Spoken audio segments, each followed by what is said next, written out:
तो प्यारे साथियों, हम लोग जो है यहाँ पे डिस्कस करेंगे आज कि जो आपका सब्जेक्ट पढ़ना है हाइड्रोलॉजी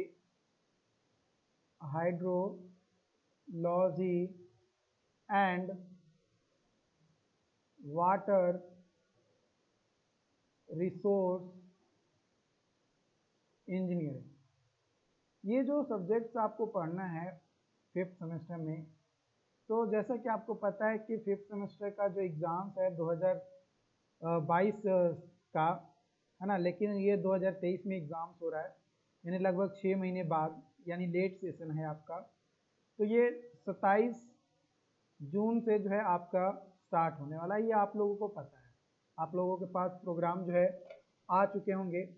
तो प्रोग्राम जारी करने के बाद लगभग 10 से 12 दिन आपके जो है दिए गए हैं एग्ज़ाम्स को और बेटर प्रिपरेशन के लिए।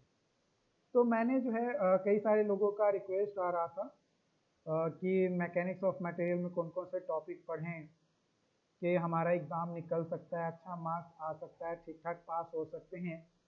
तो मैंने बनाया, उस पर आप लोगों को प्रोवाइड किया, अपनी बातों को बताया, अपनी बातों को समझाया।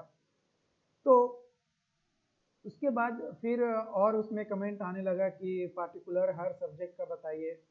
तो फिर हाइड्रोलॉजी और आरसीसी का जो है मैंने बताया। अगेन फिर से जो है लोगों का रिक्वेस्ट आ रहा है और उनका कहना है कि हाइड्रोलॉजी, सॉइल, है ना, ट्रांसपोर्टेशन, इन्वायरमेंट, इन सभी का भी जो है आप हमें प्रोवाइड करा दीजिए। तो लेट मी ट्राई, मैं ट्राई ही कर सकता हूँ क्योंकि मेरे पास भी टाइम नहीं रहता है।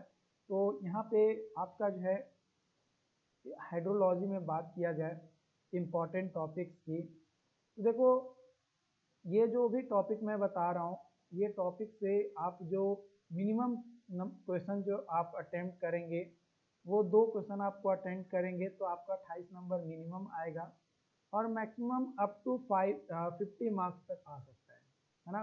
50 से ज़्यादा अब आपके प्रैक्टिस के ऊपर भी डिपेंड करता है, बट जनरली 50 तक आराम से आ जाएगा।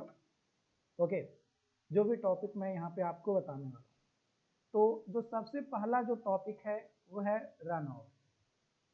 रन ऑफ जो टॉपिक है, इसमें रन ऑफ कैसे कैलकुलेट करना है।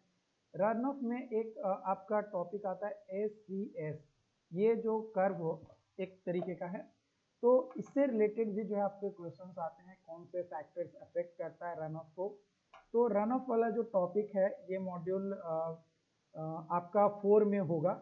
अगर आप सिलेबस देखेंगे तो मॉड्यूल 4 जो है उसमें आपका रन ऑफ होगा, तो ये आपको पढ़ना है। मतलब ये टॉपिक आपको जो है क्लियर कर लेने हैं। अगर आप एक क्लियर कर लेते हैं तो इससे मिनिमम एक क्वेश्चन आपका पूछेगा और मैक्सिमम अगर पूछेगा तो 2 क्वेश्चन आपका जो है रन ऑफ से पूछेगा। इसके बाद दूसरा टॉपिक आपका आता है इनफिल्ट्रेशन।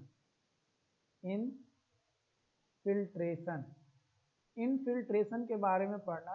ये जो इनफिल्ट्रेशन टॉपिक है ये आपको प्रिसिपिटेशन वाला में पढ़ना है। इनफिल्ट्रेशन जो है प्रिसिपिटेशन वाला जो टॉपिक है, यानी जो मॉड्यूल 3 है ना, ये मॉड्यूल 3 में आपको पढ़ना है। ठीक है, ये किस में पढ़ना है? मॉड्यूल 3 में पढ़ना है। उसमें प्रिसिपिटेशन कैसे कैलकुलेट करते हैं, कौन कौन से फैक्टर अफेक्ट करता है प्रिसिपिटेशन को, है ना, इवेपोरेशन क्या होते हैं, और उसके बाद जो है इनफिल्ट्रेशन। और इनफिल्ट्रेशन पे आपका जो है न्यूमेरिकल जो है आपको यहाँ पे मिलेगा कि कैसे जो है मेजर करेंगे, है ना, तो उससे रिलेटेड आ सकता है। लेकिन देखो इस बार एग्ज़ाम जो है थोड़ा टाइट किया जा रहा है, तो मे भी क्वेश्चन जो है आपका मॉडरेट ही रहने की संभावना है, बट आपको न्यूमेरिकल भी प्रैक्टिस कर लेना है, चाहे वो रन ऑफ हो, चाहे वो इनफिल्ट्रेशन टॉपिक हो। ओके, इसके अलावा आपको जो है प्रिसिपिटेशन का अगर आप एस्टिमेशन पढ़ लेते हो कि कैसे एस्टिमेट कर सकते हैं, तो वो भी आपके लिए हेल्पफुल रहेगा। उसके बाद आपको जो है वाटर विड्रॉल एंड यूजेज में कैसे वाटर रिलेशंस होते हैं, कैसे इरिगेशन में हेल्प करता है ना। मान लो कि आपका जो है कोई क्रॉप ग्रो किए तो उसको मिनिमम कितना पानी चाहिए, है ना। अगर इवेपोरेशन इतना हो रहा है तो इतने घंटे के लिए खेत, इतना हेक्टेयर खेत है तो कितने देर तक जो है हमको पंपिंग चालू करना पड़ेगा। तो इस तरीके का क्वेश्चन जो है आपको देखने को मिलेगा, है ना। यानी सॉइल वाटर रिलेशनशिप टॉपिक है आपका। तो यहाँ पे टॉपिक आप लिख सकते हो तीसरा नंबर, सॉइल वाटर रिलेशनशिप या सॉइल वाटर रिलेशन, ठीक है। तो ये टॉपिक आपका जो है, जो कि मॉड्यूल नंबर 6 में आपको ये पढ़ना है। ये किस में पढ़ना है? मॉड्यूल नंबर 6 में। तो अब मैं बोल रहा हूँ, बस टॉपिक बोल रहा हूँ, तो बस इसी को बस नहीं पढ़ लेना है। इस मॉड्यूल नंबर 6 में और भी सॉइल वाटर रिलेशनशिप से रिलेटेड जितने भी सब टॉपिक रिलेटेड है ना, वो सारी चीज़ें आपको पढ़नी है। इनफिल्ट्रेशन तो मेजर कैसे करेंगे? अब इनफिल्ट्रेशन होगा, अब मान लो कि बारिश ज़्यादा होगा तो इनफिल्ट्रेशन कम जाएगा, है ना। और अगर बारिश नहीं होगा तो इनफिल्ट्रेशन रेट बढ़ जाएगा। तो वो चीज़ें जो एक दूसरे से रिलेटेड है उसको भी आपको पढ़ना है। ऐसा नहीं कि बस ये टॉपिक मैंने बता दिया, बस वही 4 टॉपिक आप पढ़ के चल गए तो हो जाएगा। फिर पता चलेगा कि 9 क्वेश्चन में 2 क्वेश्चन या एक ही क्वेश्चन बन रहा है, तो ऐसा भी नहीं करना है।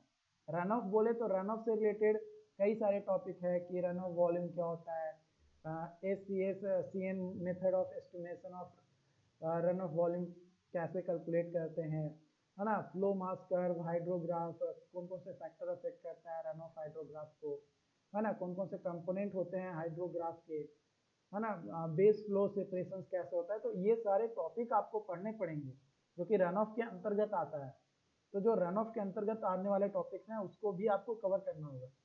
सिर्फ रन ऑफ बोल दिए तो नहीं, क्योंकि अभी अगर आप नहीं करोगे, अगर आप एक दिन भी आप टाइम दोगे, 2 दिन भी टाइम दोगे, तो जो टॉपिक मैं यहाँ पे बता रहा हूँ वो उसको बेसिक नॉलेज को आप ग्रैब कर सकते हो। और बेसिक नॉलेज एक दिन में ग्रैब कर लो, दूसरा और तीसरा दिन क्या कर लो, उसको बस रिवाइज कर लो, तो डेफिनेटली आपके जो है अच्छा चला जाएगा। प्लस एक एक दिन का इंटरवल तो आपको मिल ही रहा है। अगर आप अभी कुछ टॉपिक को बेसिक कंप्लीट कर लेते हो, सिर्फ क्वेश्चन प्रैक्टिस रह जाएगा बाकी, तो जो बीच में आपको गैपिंग मिलेगा एक दिन का या 2 दिन का, तो आप उस बीच में भी जो है आप और अच्छा कर सकते हो, इसको पढ़ सकते हो। इसके अलावा डिस्ट्रीब्यूशन सिस्टम, जो कि कनाल से रिलेटेड आपका क्वेश्चन बहुत कम ही आता है, बट अगर चाहो तो उसको देख लेना। डैम एंड स्पाइलवे नहीं आएगा, वो इसलिए नहीं आएगा डैम एंड स्पाइलवे से क्योंकि ये जो टॉपिक है डैम एंड स्पाइलवे, ये ऑलरेडी आपको मॉम में भी रिलेटेड इससे क्वेश्चन आता है। तो मैकेनिक्स ऑफ मटेरियल में भी इससे आता है। तो हाइड्रोलॉजी में आपका इससे बहुत कम ही देखने को मिलता है, बहुत कम क्वेश्चन आता है, या कई बार तो क्वेश्चन पूछा भी नहीं जाता है। तो आप मॉड्यूल 8 को छोड़ सकते हो। अगर आपको लगता है कि नहीं ये थ्योरेटिकल है, तो इस पे भी आपका न्यूमेरिकल पोर्शन जो है आपका है, इससे भी आपको जो है क्वेश्चन न्यूमेरिकल देखने को मिलता है। बट अगर आप कवर कर सकते हो तो कवर कर लेना।